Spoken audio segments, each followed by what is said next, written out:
இந்த எலெக்ஷனுக்கு நான் ஓட்டு போட வேண்டாம் அப்படின்னு சொல்லி முடிவு பண்ணியிருந்தேன். கடைசி ஒரு மாசத்துக்கு முன்னாடி வரைக்கும் இந்த முடிவு தான் நான் எடுத்திருந்தேன். ஆனா லாஸ்ட் 1 வீக் முன்னாடி நான் என் முடிவை மாத்திக்கிட்டேன். என் ஃப்ரெண்ட்ஸ் அண்ட் ஃபேமிலியில நிறைய பேர் என்கிட்ட எந்த கட்சிக்கு ஓட்டு போட போறீங்க அப்படின்னு சொல்லி கேட்டே இருந்தாங்க.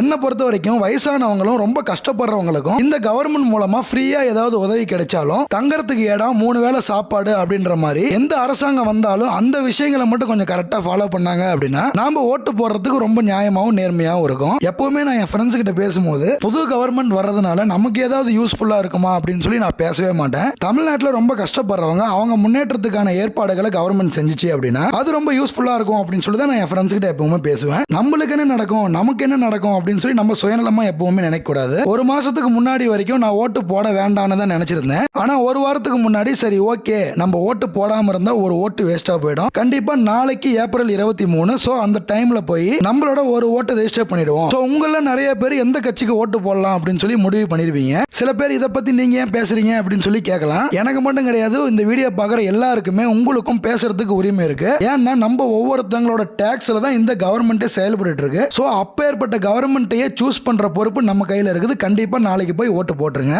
நானும் என்னோட ஓட்டு போட்டுட்டு நான் உங்களுக்கு அப்டேட் பண்றேன். மொபைல்ல எடுத்த போட்டோவை போட்டோ ஃப்ரேமா பண்ணா கிளாரிட்டியா இருக்குமா அப்படின்னு சொல்லி என்கிட்ட நிறைய பேர் கேட்டீங்க. நீங்க எங்களுக்கு மொபைல்ல எடுத்த போட்டோவை அனுப்பிட்டீங்கன்னா போதும், அதை நாங்க கிளாரிட்டி பண்ணி ஹெச்டி ஃபார்மேட்டா கன்வெர்ட் பண்ணி அதுக்கப்புறம் தான் பிரிண்ட் போட்டு ஃப்ரேமா ரெடி பண்ணுவோம். ஸோ உங்களுக்கும் உங்க குழந்தைங்க போட்டோ இல்ல உங்க ஃபேமிலி போட்டோ இதே மாதிரி போட்டோ ஃப்ரேம் பண்ணணும் அப்படின்னா இந்த வாட்ஸ்அப் நம்பருக்கு மெசேஜ் பண்ணுங்க.